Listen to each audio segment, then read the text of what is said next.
కామారెడ్డి మున్సిపాలిటీలో రాజకీయ సమీకరణాలు సెకనుకు రంగు మారుస్తున్నాయి. ఇక ఫలితాలు వెలువడే 2 రోజులు గడుస్తున్నా మున్సిపల్ పీఠం ఎవరికి దక్కుతుందనే అంశంపై ఇంకా సస్పెన్స్ వీడలేదు. ఏ పార్టీకి స్పష్టమైన మెజారిటీ రాకపోవడంతో కామారెడ్డిలో హంగు వాతావరణం నెలకొంది. ఈ క్రమంలో స్వతంత్ర అభ్యర్థులను తమ వైపు తిప్పుకునేందుకు ప్రధాన పార్టీలు గట్టి ప్రయత్నాలే చేస్తున్నాయి.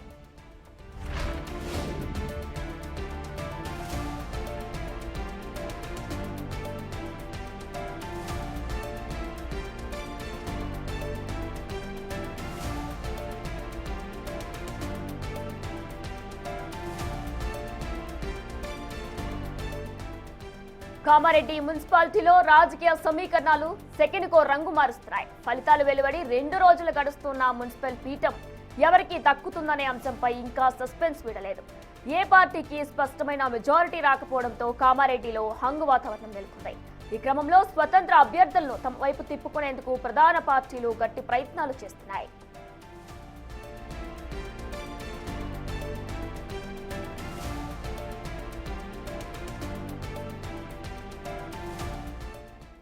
ఇదే అంశానికి సంబంధించిన మరింత సమాచారం మా ప్రతినిధి రాజేష్ అందిస్తారు.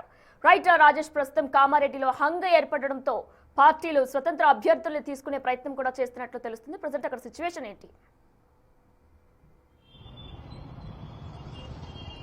కామారెడ్డి మున్సిపాలిటీ పీఠంపై ఉత్కంఠ నెలకొంది. జరిగిన ఎన్నికలకు సంబంధించి ఎవరికి కూడా మ్యాజిక్ ఫిగర్ రాకపోవడంతో హంగేర్పడిందని చెప్పుకోవచ్చు. ఇప్పటికే రాష్ట్ర వ్యాప్తంగా కూడా చర్చనీయాంశమైంది. హంగేర్పడంతో మ్యాజిక్ ఫిగర్ రాకపోవడంతో పార్టీలు కూడా తలలు పట్టుకుంటున్న పరిస్థితి నెలకొంది. స్వతంత్రులు చేరిన అంటే 19 కాంగ్రెస్కి వస్తే 3 స్వతంత్రులు చేరగా 22 చేరారు. అయితే 16 ఉన్న బీజేపీకి 16 సీట్లు వస్తే ఎక్సఫిషియో స్థానిక ఎమ్మెల్యే కాబట్టి ఎక్సఫిషియోతో 17 చేరింది. అయితే పీఠం కోసం మరో 8 మంది సభ్యుల బలం కావాలి. అయితే ఈ బలం కోసం ఇటు కాంగ్రెస్ అటు బీజేపీ కూడా శతవిధాలుగా ప్రయత్నిస్తుంది. ఈ నేపథ్యంలో బీజేపీ అయితే వేచి చూస్తుంది. 11 మంది బలం ఉన్న బీఆర్ఎస్ పార్టీ ఎవరికి సపోర్ట్ చేస్తుంది? ఇప్పుడు ఆ బీఆర్ఎస్ పార్టీ కీ రోల్గా మారింది, కింగ్ మేకర్గా మారిందని చెప్పుకోవచ్చు. కామారెడ్డి జిల్లాలో పెద్ద ఎత్తున చర్చనీయాంశమైందని చెప్పుకోవచ్చు.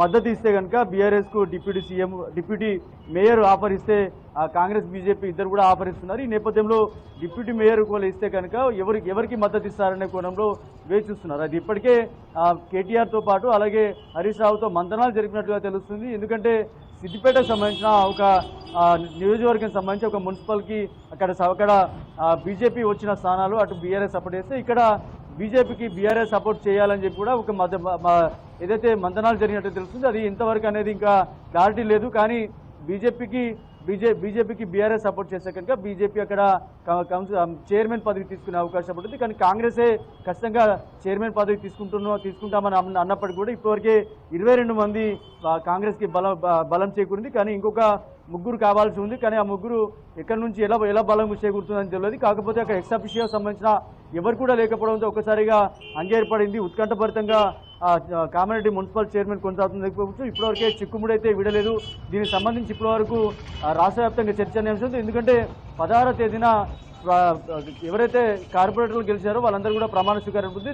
తదనంతరం చైర్మన్ ఎన్నుకునే అవకాశం ఉంటుంది. కానీ ఇప్పటి వరకు ఎవరు కూడా మ్యాజిక్ ఫిగర్ రాకపోవడంతో ఒకసారిగా పెండింగ్లో పడింది. దీని ఇవాళ సాయంత్రం వరకు ఒక చిక్కుముడి విడే అవకాశం ఉన్నట్టు తెలుస్తుంది. ఇప్పటికే ఈ విషయంలో ముఖ్యమంత్రి రేవంత్ రెడ్డితో పాటు షబీర్ అలీ అలాగే రాజేష్ కుమార్ గారు ఈ విషయంలో మాట్లాడినట్టు తెలుస్తుంది. దీని విషయంలో ఒకవేళ ఎవరు కనుక కనీసం 3 నుంచి 4 మంది 4 అభ్యర్థులు ఎవరైతే గెలిచారో వాళ్ళు సపోర్ట్ చేస్తే కనుక ఇవి కామారెడ్డి కాంగ్రెస్ మున్సిపల్ చైర్మన్ అయ్యే అవకాశం ఉంటుంది. కానీ బీజేపీకి 16 అలాగే ఒక ఎక్సెప్షన్తో 17 వచ్చింది కాబట్టి బీజేపీ కనుక బీఆర్ఎస్ కనుక వాళ్ళు 11 ఉన్నారు కాబట్టి ఒకవేళ బీజేపీ సపోర్ట్ చేస్తే వాళ్ళు చైర్మన్ తీసుకునే అవకాశం ఉంటుంది.